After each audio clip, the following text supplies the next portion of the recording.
오늘 이 시간 우리에게 주시는 하나님 말씀은 신약성경 요한복음 6장 22절부터 35절까지 말씀을 봉독해 드리겠습니다. 이튿날 바다 건너편에 서 있던 무리가 배 한 척 외에 다른 배가 거기 없는 것과 또 어제 예수께서 제자들과 함께 그 배에 오르지 아니하시고 제자들만 가는 것을 보았더니 그러나 디베리아에서 배들이 주께서 축사하신 후 여럿이 떡 먹던 그곳에 가까이 왔더라. 우리가 거기에 예수도 안 계시고 제자들도 없음을 보고 곧 배들을 타고 예수를 찾으러 가버나움으로 가서 바다 건너편에서 만나 랍비여 언제 여기 오셨나이까 하니 예수께서 대답하여 이르시되 내가 진실로 진실로 너희에게 이르노니 너희가 나를 찾는 것은 표적을 본 까닭이 아니요 떡을 먹고 배부른 까닭이로다. 썩을 양식을 위하여 하지 말고 영생하도록 있는 양식을 위하여 하라. 이 양식은 인자가 너희에게 주리니 인자는 아버지 하나님께서 인치신 자니라. 그들이 묻되 우리가 어떻게 하여야 하나님의 일을 하오리이까? 예수께서 대답하여 이르시되 하나님께서 보내신 이를 믿는 것이 하나님의 일이니라 하시니 그들이 묻되 그러면 우리가 보고 당신을 믿도록 행하시는 표적이 무엇이니까? 하시는 일이 무엇이니까?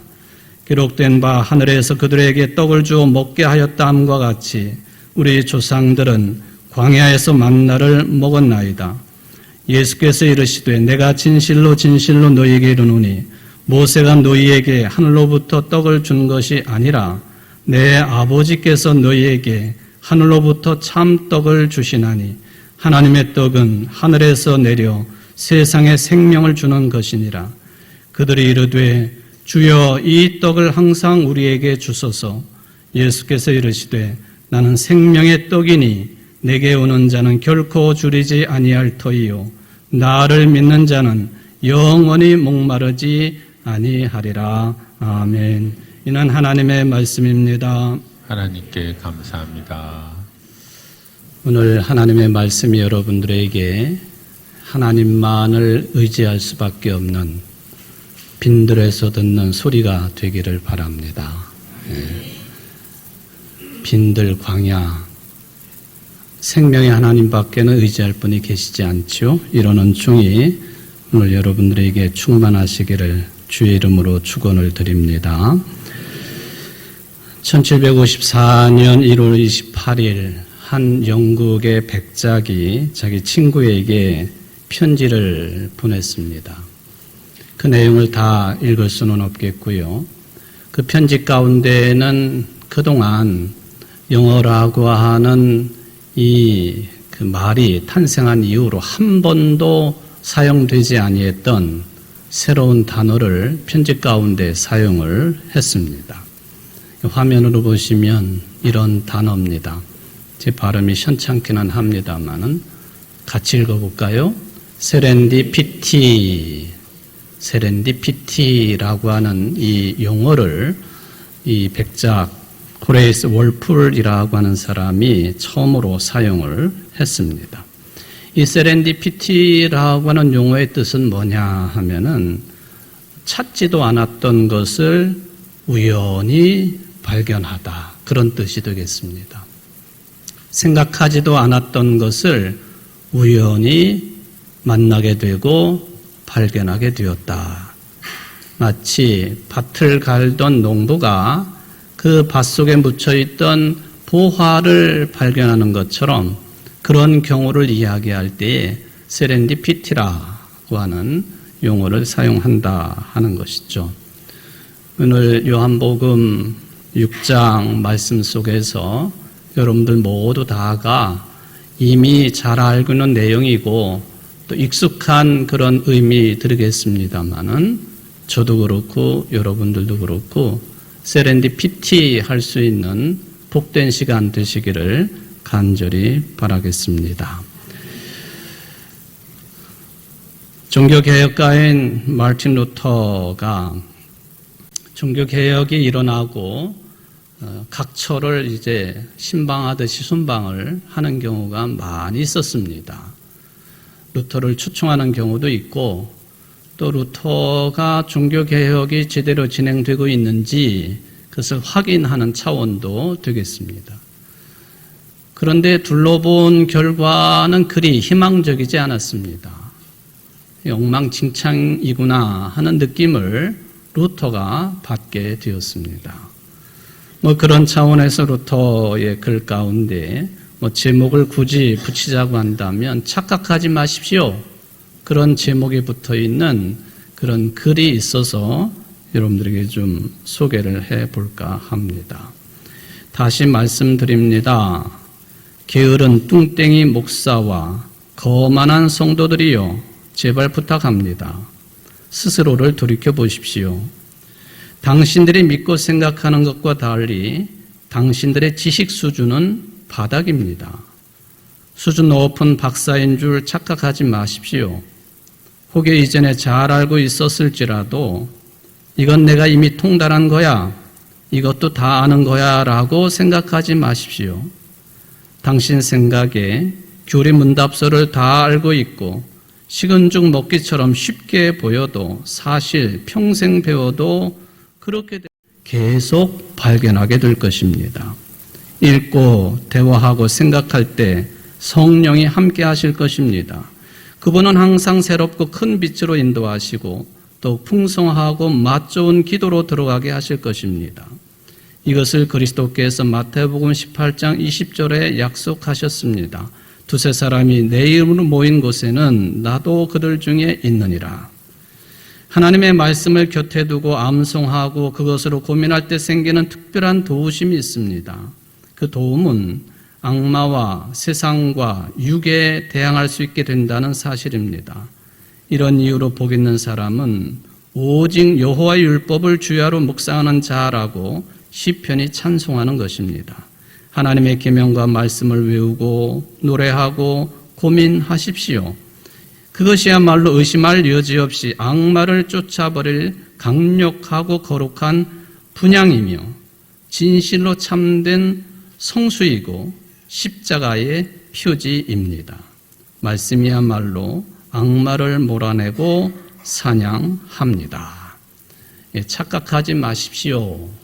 아주 신랄하게 당시에 성직자들을 거론하고 또 일반 성도들을 거론하면서 착각하지 말고 말씀에 늘 침잠하고 읽고 기도하고 그리고 말씀대로 살아가고 또 그렇게 되면은 이제 악한 세력을 쫓아낼 수 있는 힘이 생긴다고 하는 그런 의미의 그런 글이라고 생각을 해 봅니다.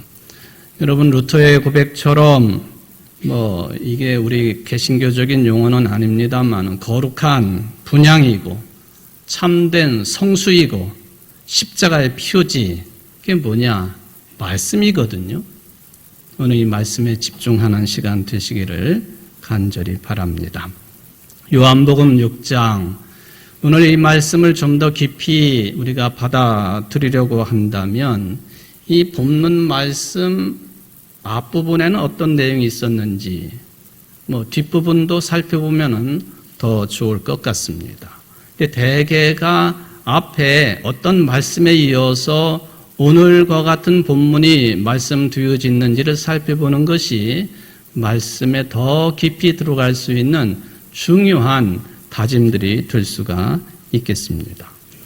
마태마가 누가 요한복음 이 네 복음서에 유일하게 똑같이 기록되어 있는 사건이 있습니다. 그게 뭐냐 하면은 오병이어를 가지고 기적을 베푸신 내용이죠.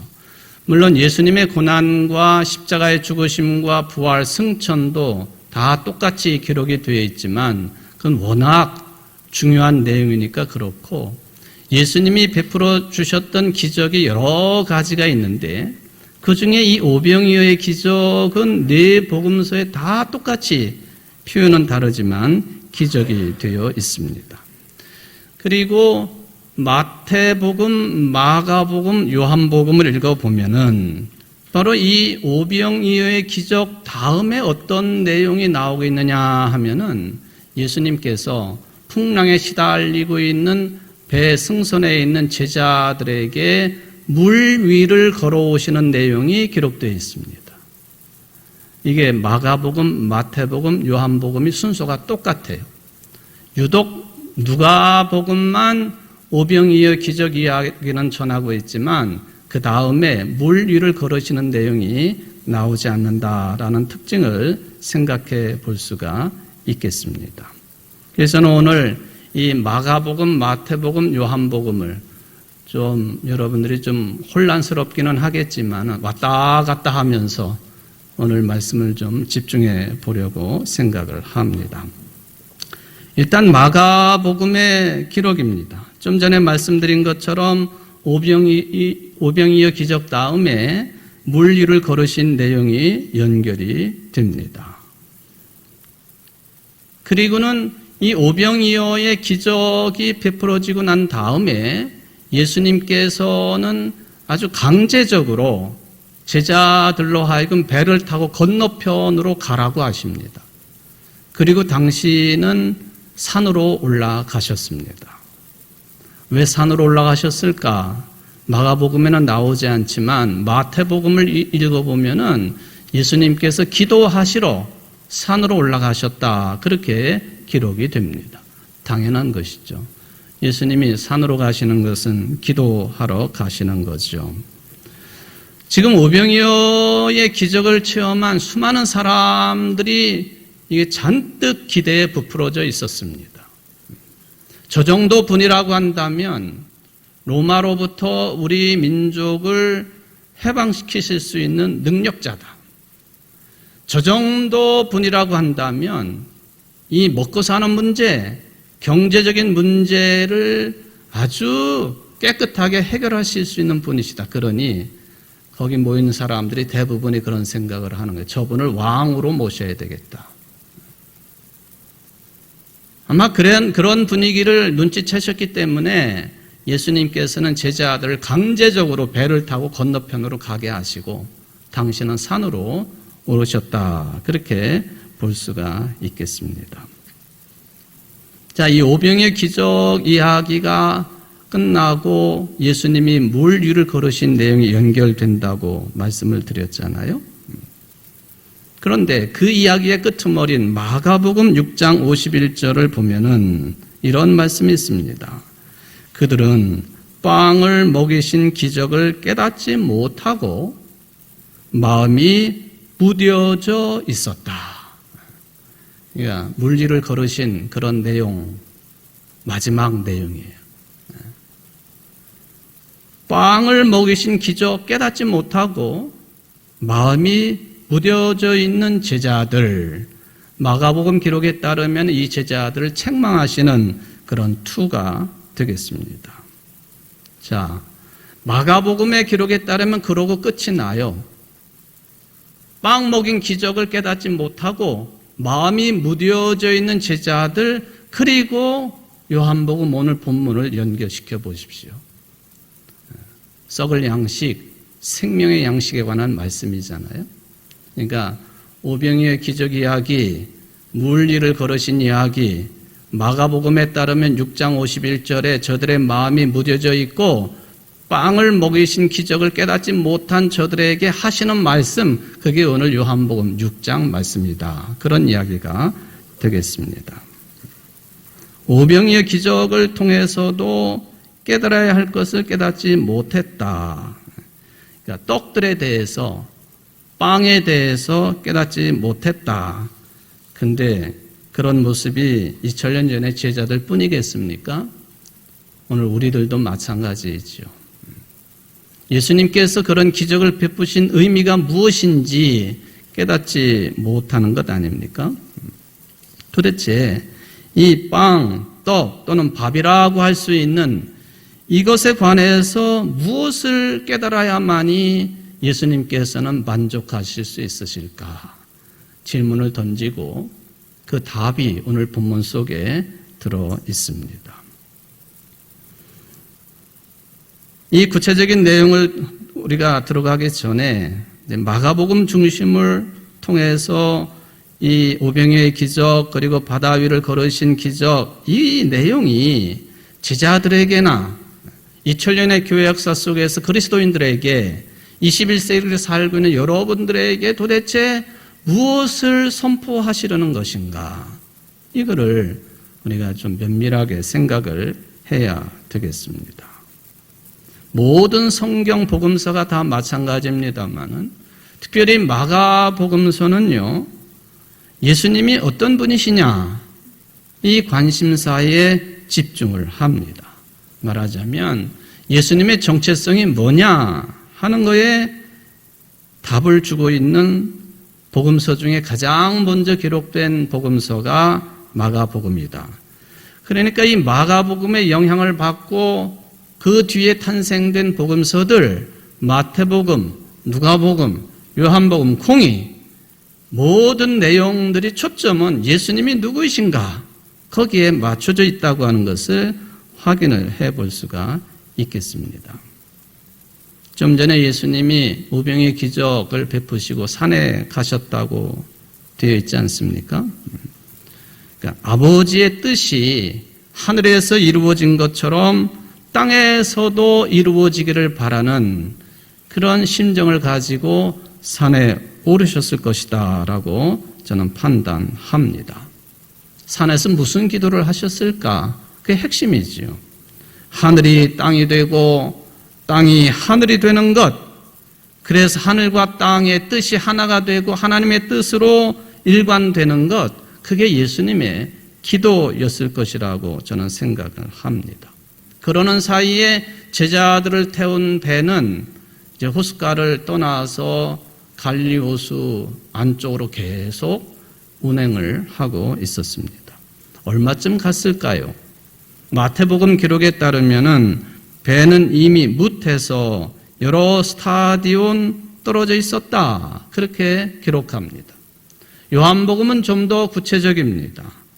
25이나 30스타디온쯤 저어갔다. 바람을 이용하든지 노를 저어가든지 하여튼 그렇게 해가지고 25스타디온 또는 30스타디온쯤 떨어진 곳쯤에 제자들 배가 있었다. 그런 이야기죠. 여기 스타디온이라고 하는 용어는요, 고대 그리스에서 사용하고 있는 길이를 재는 그런 측량 단위입니다. 스타디온. 그래서 그리스 시대 때에 이 한 스타디온이 180m 정도가 되는데, 그래가지고 경기 중에 스타디온 경기가 있었습니다. 말하자면 185m를 달리는 경기죠. 스타디온. 바깥에서 그렇게 하다가, 그리고는 중국에는 경기장을 만들어가지고 그 안에서 스타디온 게임을 하지요. 그래서 이 스타디온에서 탄생된 단어가 뭐냐 하면은 그 유명한 스타디움, 축구 경기장, 마라톤 경기장, 그런 거 이야기를 스타디움이라고 하잖아요. 그러니까 스타디온이라고 하는 헬라 말로부터 스테디움이라고 하는 단어가 온 것이다. 그렇게 보시면 되겠습니다.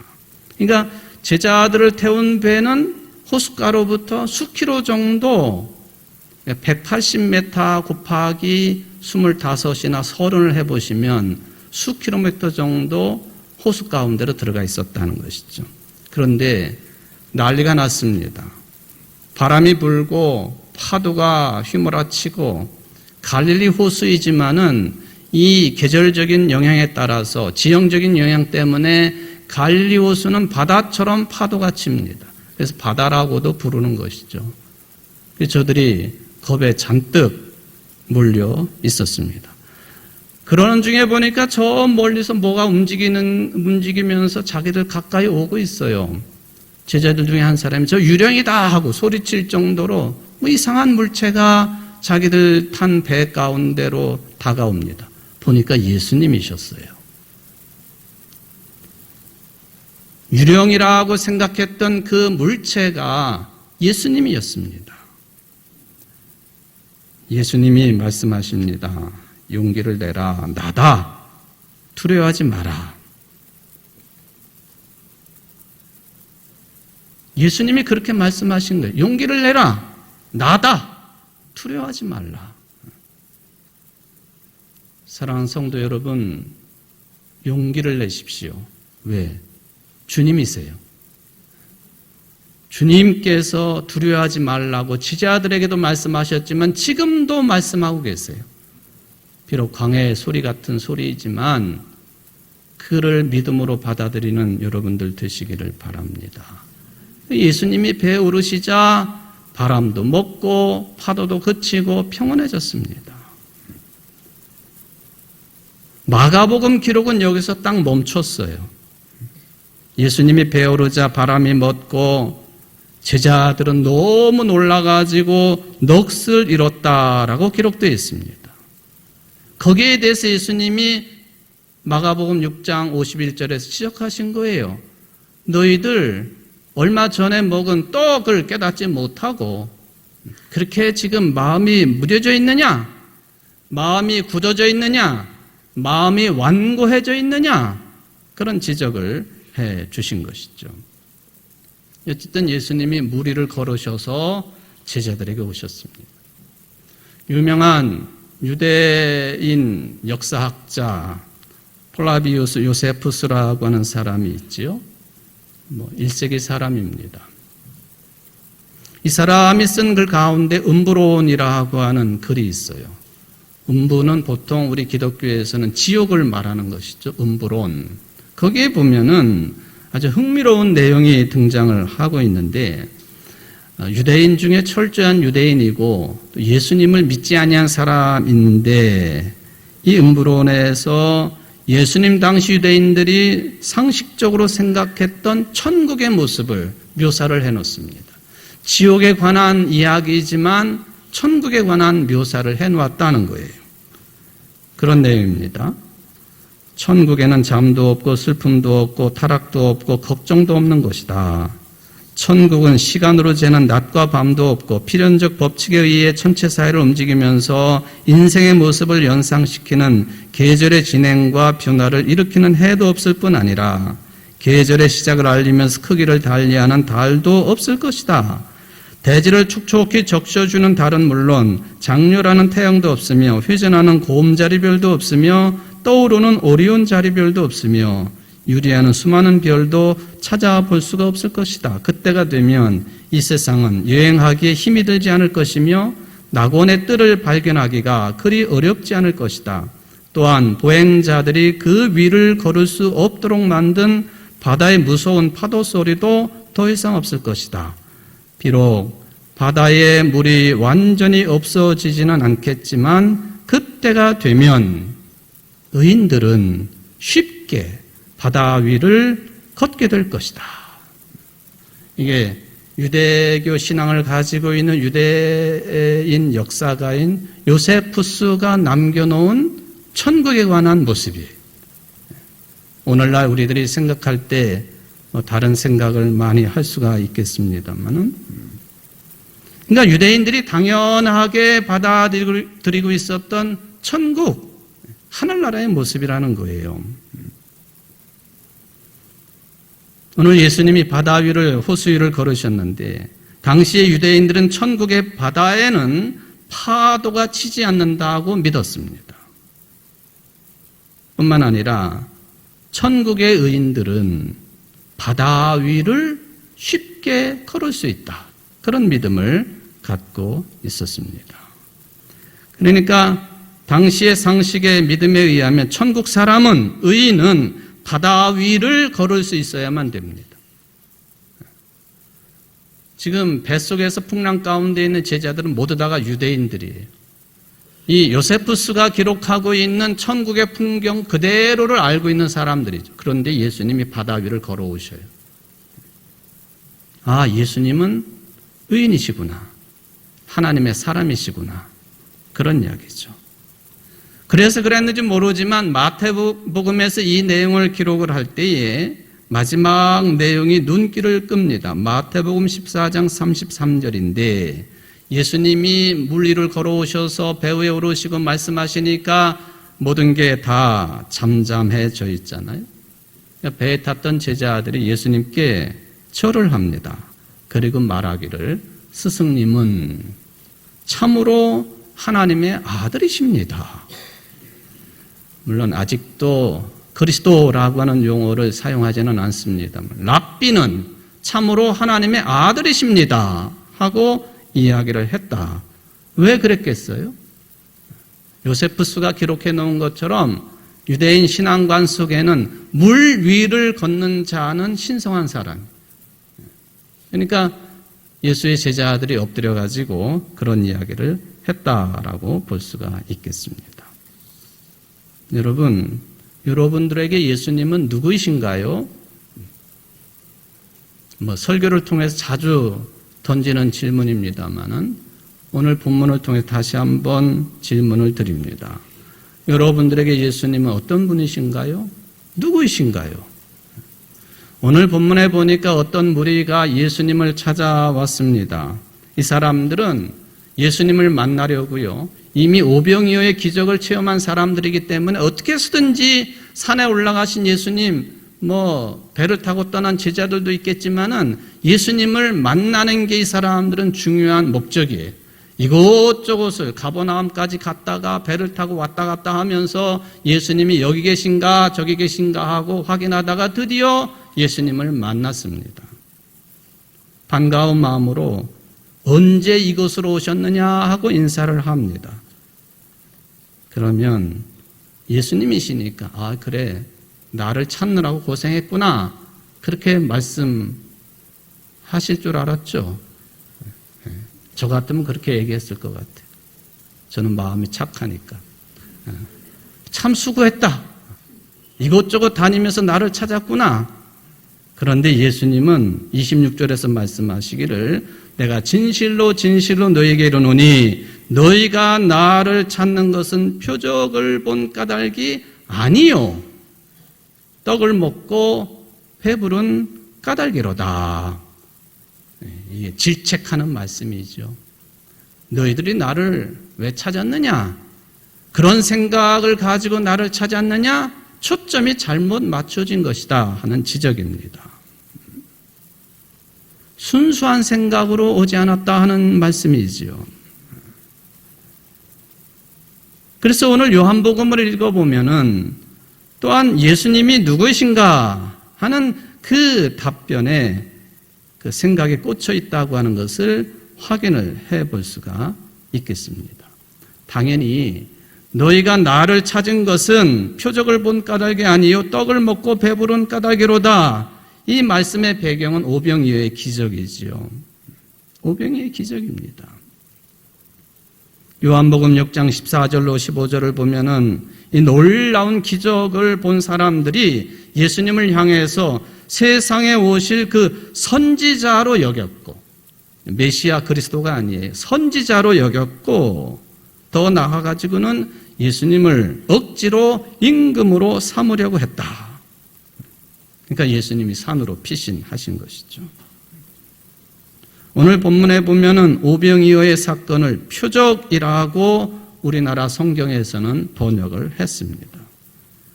원래 헬라어 이 단어는 세메이온이라고 하는 단어입니다.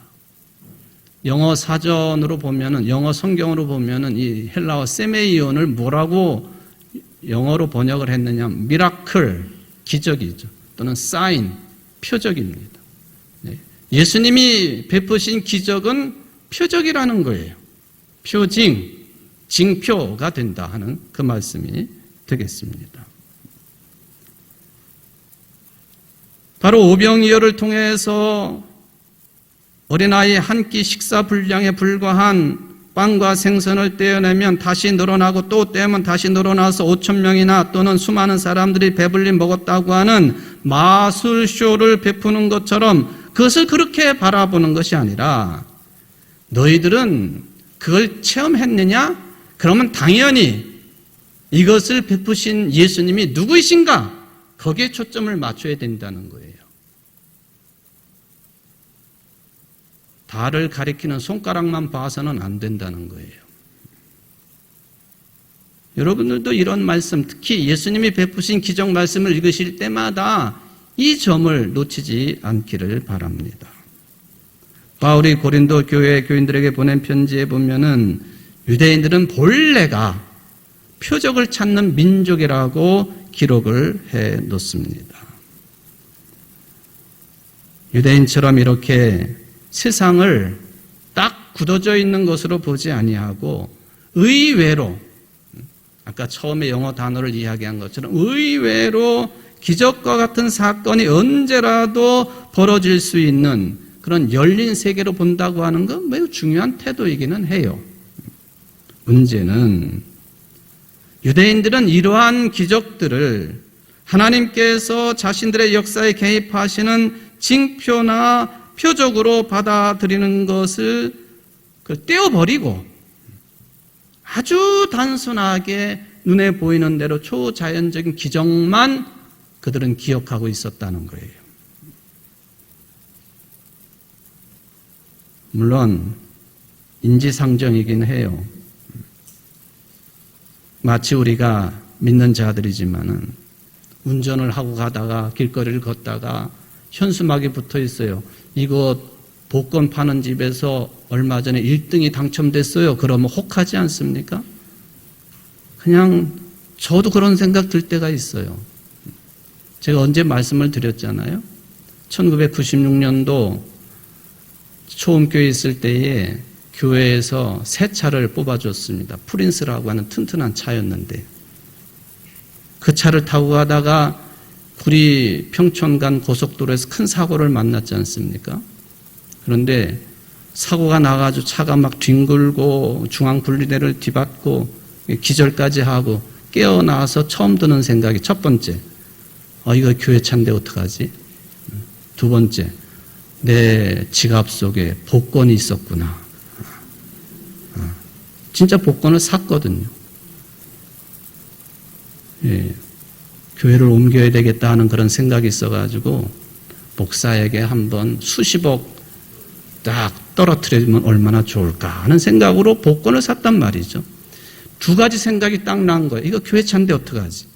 내 주머니에 복권이 있어서 이런 일을 당하는구나. 다 똑같은 거예요, 사실은.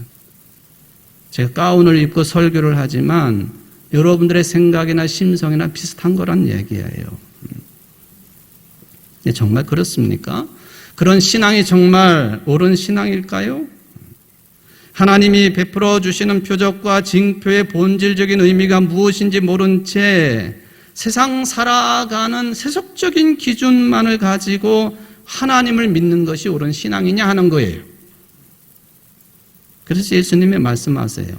오늘 본문 27절에 썩을 양식을 위하여 일하지 말고 영생하게 하는 양식을 위해서 일하라. 이 영생의 양식은 인자가 준다.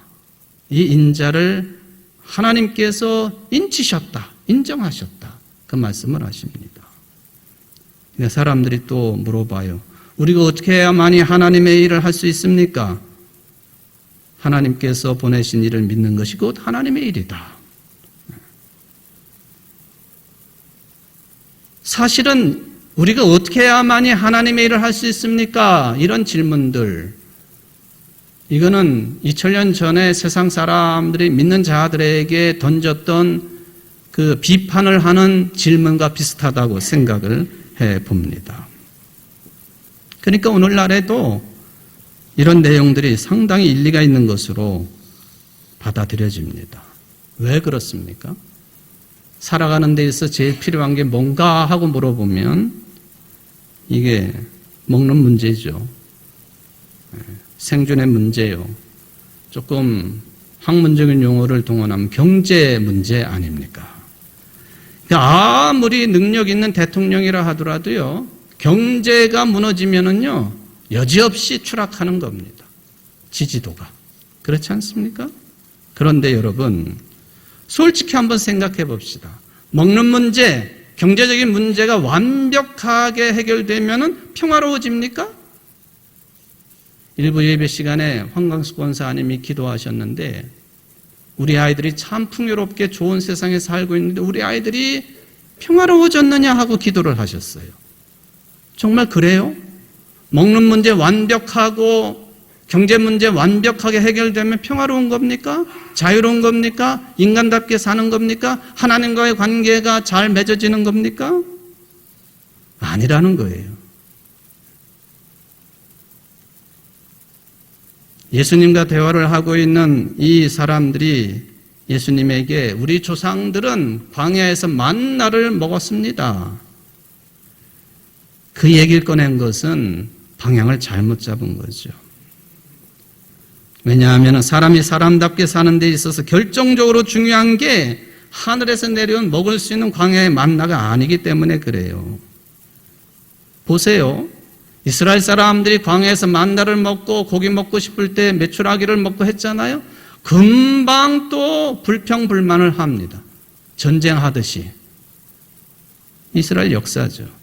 우리들의 역사고 인간의 역사입니다.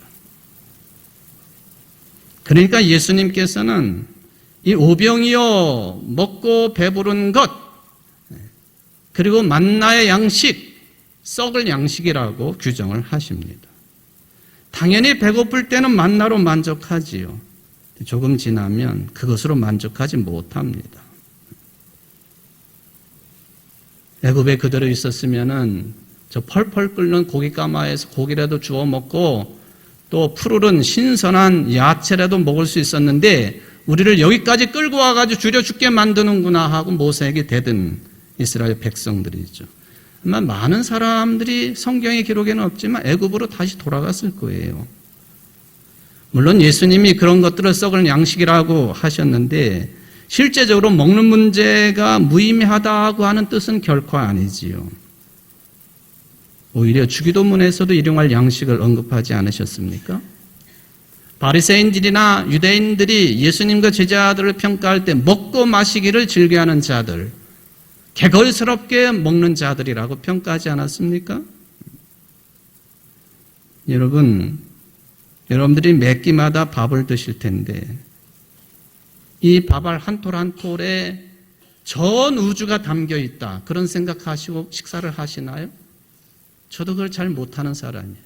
그러니까 맨날 밥 먹으면서 불평을 하고 밥이 되네, 지네, 딱딱하네. 사실 그러거든요, 제가. 굉장히 까다로운 사람이에요.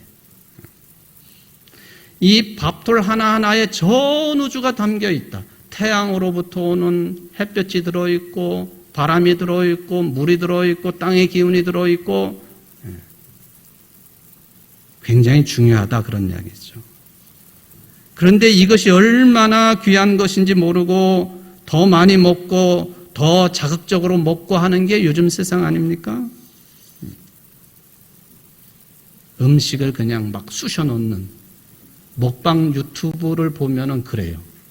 아주 징글징글해요. 그 대창, 소창, 이 곱창을 얼마나 먹더라. 10m를 먹던가, 하여튼 그래요. 우리들이 잘 알고 있는 것처럼 로마 제국 향락 문화가 대단했지 않습니까? 귀족들이 잔치를 베풀어 놓고는 잔뜩 먹습니다. 그리고 옆방에 가가지고 다 토해내. 토해지지 않으니까 손가락을 막 집어넣어가지고 토해내고 다시 와가지고 잔치 음식을 먹어요. 이게 식문화뿐만 아니라 모든 우리 인간들의 문화가 비슷하다 하는 것이죠. 여러분들, 우리나라 신부 중에 로마 바티칸에 장관이 되신 분이 계시잖아요. 알고 계시죠? 유흥식 추기경이라고 하는 분. 그분이 지금의 프란체스코 교황이 임명을 했어요. 장관으로. 근데 어떤 일을 하느냐 하면 전 세계에 있는 성직자, 신부들, 심지어는 신학생들까지 관장하라는 그런 일을 하는 장관이에요. 그분이 얼마 전에 퀴즈 프로그램에 나오셨더라고요. 그래서 물어봤어요. 추기경님은 어떤 음식을 좋아하느냐? 나는 다 잘 먹습니다. 그런데 못 먹는 게 딱 3가지가 있어요. 첫째, 안 줘서 못 먹고. 두 번째, 없어서 못 먹고. 세 번째, 돈 없어서 비싸서 못 먹습니다. 그 얘기하는데 그냥 빵 터져가지고 저도 웃었어요. 처음에 안 줘서 못 먹고 그 다음에 없어서 못 먹고 비싸서 못 먹습니다. 좀 성직자가 하는 이야기가 되겠습니다만은 우리의 삶이 이 썩을 양식을 위해서 얼마나 애를 쓰고 있는가. 반면에 예수님께서는 여기 생명의 양식, 영생의 양식을 위해서 일하라고 말씀을 하십니다. 영생의 양식. 그리고는 말씀하시기를 나는 생명의 떡이니 내게 오는 자는 결코 줄이지 아니할 터이요 나를 믿는 자는 영원히 목마르지 아니하리라. 여기 아주 유명한 문구를 말씀하셨어요. 나는 생명의 떡이다. 떡을 빵이라고 번역해도 되고 밥이라고 번역해도 돼요. 나는 생명의 빵이다. 나는 생명의 밥이다. 요한복음에 보면은 이런 표현을 7번이나 하셨습니다. 7은 완전 숫자요. 축복의 숫자 아닙니까? 예수님이 나는 무엇이다 라고 표현한 내용이에요. 그 표현이 헬라어 문장으로 보면 여러분들 화면으로 한번 보시겠습니다만 그 배를 타시고는 나다 그렇게 말씀하시잖아요. 나는 나다. 나는 무엇이다. 헬라어로 읽으면 에고 에이미라는 표현입니다. 한번 같이 해봅시다. 에고 에이미. 좀 맨 밑에 있는 게 헬라어 에고 에이미예요. 영어 읽을 줄 알면 비슷하게 읽을 수 있습니다. 그런데 나는 생명의 떡이다 라고 표현하실 때에 그 헬라어 그 문장으로 보면은 앞부분에 아예 그 처음과 끝이 다 나와버려요. 에고 에이미. 나는 무엇이다. 그리고 생명의 떡이다. 그렇게 나와요. 그런 표현이 나는 세상의 빛이다. 나는 문이다. 나는 선한 목자다. 나는 부활이고 생명이다. 나는 길이요 진리요 생명이다. 나는 참 포도나무다. 그리고 오늘 본문에서 나는 생명의 떡이다 라고 말씀을 하십니다. 도대체 생명의 떡이라고 하는 이 말씀이 어떤 개념일까? 이거를 찾아내는 것이 우리에게는 중요한 이야기가 되겠습니다. 믿음의 문제가 연결이 됩니다. 36절에 보면은 너희는 나를 보고도 믿지 아니하는도다 라고 말씀을 하십니다. 많은 사람들이 오병이어도 보고 물리 걷는 예수님을 보고 해도 예수님을 믿지 않는다. 믿을 수 없다는 것이죠. 그러나 선택된 사람들은 예수님이 생명의 떡, 생명의 빵, 생명의 양식이라고 하는 것을 붙듭니다. 그것을 붙들었기 때문에 이 어둡고 혼란스럽고 정말로 절망적이고 뭐 하나 소망을 둘 것이 없는 이 현실을 버텨내는 거예요. 그게 아니면 어떻게 이 현실을 버텨낼 수 있습니까? 이 어두운 세상을 말이죠. 물론 지금은 예수님이 생명의 양식이라고 하는 이 진리가 밭에 묻혀있는 것처럼 분명하게 드러나고 있지 않지만 언젠가는 반드시 드러날 것을 믿는 믿음으로 이 세상을 사는 거예요. 저도 여러분들도 말이죠. 그 언젠가 마지막 날에 믿는 자들을 예수님을 생명의 양식으로 믿는 자들을 살리신다고 말씀하시지 않았습니까? 핵심이죠. 이 믿음과 죽음의 문제예요. 다 죽잖아요. 종말이 오잖아요. 우리 곁에 죽음이 놓여 있습니다. 그런데 마지막 날에 예수님께서는 예수님이 우리의 영원한 생명의 양식이다라고 믿는 사람들을 살리신다고 말씀하세요. 그러니까 죽음으로 모든 게 끝장나는 게 아니라고 하는 거예요. 오히려 마지막 날에 예수님이 생명의 양식이라고 믿는 우리들을 굶주리지 않고 목마르지 않은 부활 생명으로 변화시켜 주시는 주님이 우리의 생명의 양식이라는 거예요. 좀 깨달음이 있으십니까? 이게 바로 세상 사람들과 우리들을 구별하는 변곡점이에요. 완전히 구분되는 내용이에요. 그러니까 우리는 부활 생명을 기다리며 사는 거죠. 무엇을 가지고? 예수님이 영원한 생명의 떡이라고 하는 믿음을 가지고 말이죠. 이 믿음으로 승리하시고 경건하게 사시고 너무 그냥 아둥바둥하지 마시고 승리하며 사시는 여러분들 되시기를 주의 이름으로 축원을 드립니다. 자비하신 하나님 아버지, 우리들의 믿는 사람이 받는 생명의 양식을 오늘도 허락하시니 감사를 드립니다. 믿음이 문제고 또 육체의 죽음을 극복하는 것이 문제가 되겠습니다. 그날이 오면 우리가 지금부터도 배고프지 않고 목마르지 않는 삶을 영원에 잇대어 살게 되는 사람인 줄 믿사오니 흔들리지 않게 하시고 경건하게 살아갈 줄 아는 우리 모두가 될 수 있도록 축복하여 주옵소서. 예수님의 이름으로 간절히 기도하옵나이다. 아멘.